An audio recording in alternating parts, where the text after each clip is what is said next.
पाकिस्तान और इसराइल में से कौन ज्यादा ताकतवर है, किसके पास तगड़ी फौज है और कौन किसको तबाह कर सकता है। आज की वीडियो में हम करेंगे कंपैरिजन पाकिस्तान और इसराइल की आर्मी का।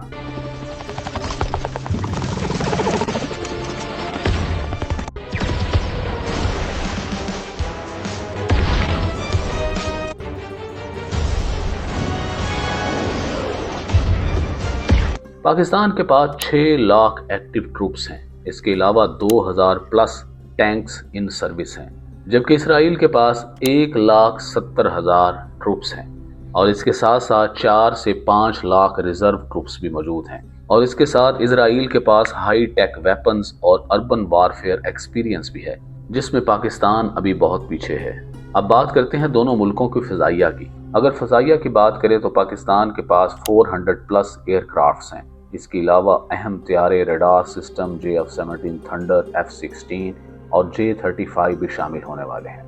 अगर इसराइली फिजाइया की बात करें तो उसके पास 600 प्लस तैयारे हैं। इनमें लेटेस्ट एयर रिफ्यूलर्स, इसके अलावा अवाक systems, radar systems, F-35 lightning, F-15, F-16 और F-18 भी शामिल हैं। इस लिहाज से इसराइल के पास पाकिस्तान के मुकाबले में स्टेल्थ टेक्नोलॉजी और एयर सुपेरियरिटी हासिल है।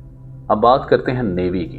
पाकिस्तान नेवी के पास 8 सबमरीन्स हैं और उसका मेन फोकस इंडियन ओशन में डिफेंस करना है, क्योंकि उसके मुकाबले में भारतीय नेवी बहुत बड़ी है जो अग्रेसिव मूड में जा सकती है। इसलिए पाकिस्तान नेवी हमेशा डिफेंस मोड में रहती है। दूसरी तरफ इसराइल के पास 5 से 6 एडवांस सबमरीन्स हैं और उनका मेन फोकस मेडिटेरियन सी के पानियों को हिफाजत करना है। दोनों मुल्कों की नेवी के दरमियान जंग तकरीबन नामुमकिन है, क्योंकि दोनों को डिस्टेंस बहुत ज्यादा है और अगर ये जंग होती है तो इस बीच में अमेरिका के एयरक्राफ्ट कैरियर भी शामिल हो जाएंगे। अब बात करते हैं न्यूक्लियर फैक्टर की। दोनों मुल्कों के पास एटॉमिक टेक्नोलॉजी है और दोनों मुल्कों के पास एटमी हथियार भी हैं। पाकिस्तान के पास 150 से लेकर 170 तक न्यूक्लियर वेपन्स हैं और इसराइल के पास 80 to 100 न्यूक्लियर वार हेड हैं। अगर दोनों मुल्कों में न्यूक्लियर वार होती है तो दुनिया तबाह हो जाएगी। अब बात करते हैं कि अगर पाकिस्तान और इसराइल की जंग होती है तो आलमी ताकतें कहां खड़ी होंगी। इसराइल का सबसे बड़ा इत्तेहादी यूनाइटेड स्टेट्स ऑफ अमेरिका है और अमेरिका ने हमेशा इसराइल को फुली सपोर्ट किया है और अमेरिका का किसी भी जंग में शामिल होना गेम चेंजर समझा जाता है। इसके अलावा पाकिस्तान का असली दुश्मन भारत इसराइल के साथ स्ट्रॉन्ग डिफेंस टाइज में है। पाकिस्तान के खिलाफ डिप्लोमेटिक या इंटेलिजेंस सपोर्ट दे सकता है और इसराइल की हिमायत में मुकम्मल तौर पर पाकिस्तान के साथ जंग में जा सकता है। अगर बात करें सऊदी अरब की तो सऊदी अरब पाकिस्तान के साथ खुलकर इसराइल के खिलाफ आ सकता है, लेकिन इसमें उसको ये भी डर होगा कि उसके मुल्क के अंदर मौजूद अमरीकी अड्डों से सऊदी अरब के खिलाफ ही कार्रवाई की जा सकती है। तुर्की की अगर बात करें तो तुर्की मुकम्मल तौर पर सियासी और मिलिट्री सपोर्ट पाकिस्तान को देगा, जैसा कि वो पहले माजी में भी कर चुका है। अब बात करते हैं चाइना की।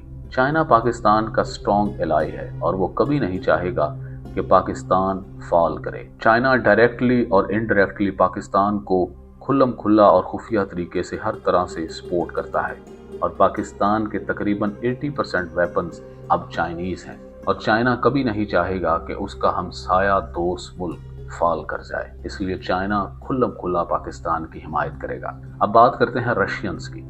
रशियंस इन दोनों मुल्कों के दरमियान न्यूट्रल रहने की कोशिश करेंगे और दोनों साइड से तल्लुकात बनाए रखेंगे, क्योंकि रशिया की ना तो पाकिस्तान से दुश्मनी है और ना इसराइल से दोस्ती। ये जंग तकरीबन नामुमकिन है, लेकिन कभी अगर ये जंग होती है तो इसमें मिसाइल स्ट्राइक्स, साइबर वार, प्रॉक्सी वार और एटॉमिक वार भी हो सकती है। इसलिए बेहतर यही है कि इसराइल और पाकिस्तान की कभी जंग ना हो, लेकिन अगर कभी जंग हुई तो मुकम्मल तबाही होगी। आपके ख्याल में अगर ये जंग हुई तो कौन जीतेगा, पाकिस्तान या इसराइल? कमेंट में बताएं।